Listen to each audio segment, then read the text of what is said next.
नमस्कार दोस्तों। मैं doctor Sumit Gupta, divine medicine and piles clinic Lucknow से। आज के सेशन में हम लोग बात करेंगे फिस्टुला के बारे में, जिसको हिंदी में भगंदर भी कहते हैं। क्या होता है भगंदर या फिस्टुला? एक ऐसी बीमारी है जिसमें हमारी एनल कैनाल के पैरेलली एक ट्रैक डेवलप हो जाता है। एक रास्ता तो नेचुरल हमारे एनल मल के त्याग के लिए है, और एक रास्ता उसी के साथ पतला सा डेवलप हो जाता है जो कि पेरी एनल स्किन पर कहीं खुलता है। पेरी एनल स्किन का मतलब जो मलद्वार के आसपास के स्किन है वहां पर कहीं पर एक ओपनिंग उसकी बनती है।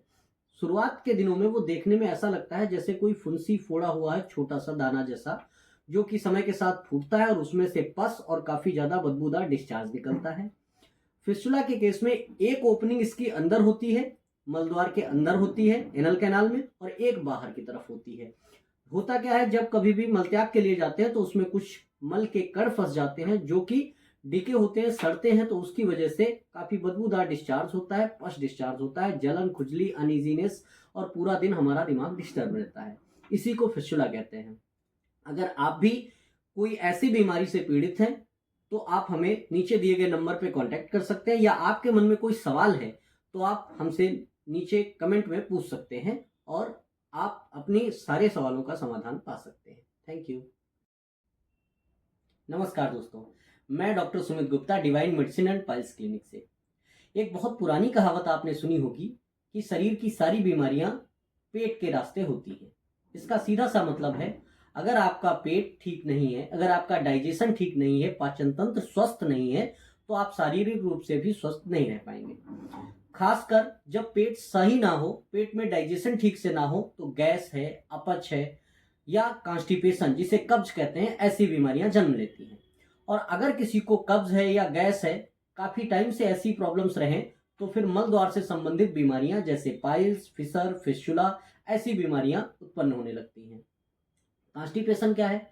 जब कभी भी हम कुछ खाते हैं तो हमारा शरीर नेचुरल तरीके से जो हमारी जरूरत की चीजें होती हैं उनको निकाल लेता है, और जो वेस्ट मटेरियल होता है उसे हम मल कहते हैं।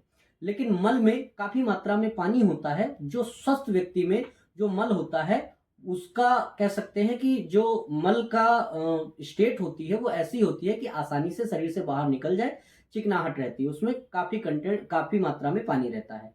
लेकिन अगर वाटर का एब्जॉर्प्शन ज्यादा होने लगे, वो कई वजहों से हो सकता है। बहुत ज्यादा चिंता की वजह से हो सकता है, या नींद ना आने की वजह से हो सकता है, या खाने पीने में जो चीजें गड़बड़ हुई हुई हैं इस वजह से हो सकता है, फास्ट फूड लेने से हो सकता है, और भी कई कारण हैं।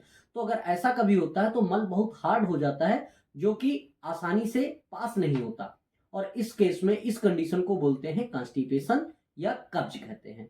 कब्ज में पेट भरा भरा लगता है, मल त्याग के लिए जाते हैं, घंटों बैठे रहते हैं, ताकत लगाते हैं, लेकिन मल त्याग नहीं हो पाता है, शरीर से बाहर नहीं निकलता है। तो अगर आप कॉन्स्टिपेशन जैसी किसी समस्या से ग्रसित हैं, बहुत परेशान हैं, काफी दवाइयां आपने इस्तेमाल कर ली, काफी ज्यादा आप कह सकते हैं उपचार ले चुके हैं, और आप लाभ नहीं मिल रहा है, तो आप हमारे नीचे दिए गए नंबर पे कांटेक्ट कर सकते हैं, या आपके मन में कोई क्वेरी है, कोई सवाल है, तो आप कमेंट के जरिए पूछ सकते हैं। आपके सारे सवालों का जवाब दिया जाएगा। Thank you.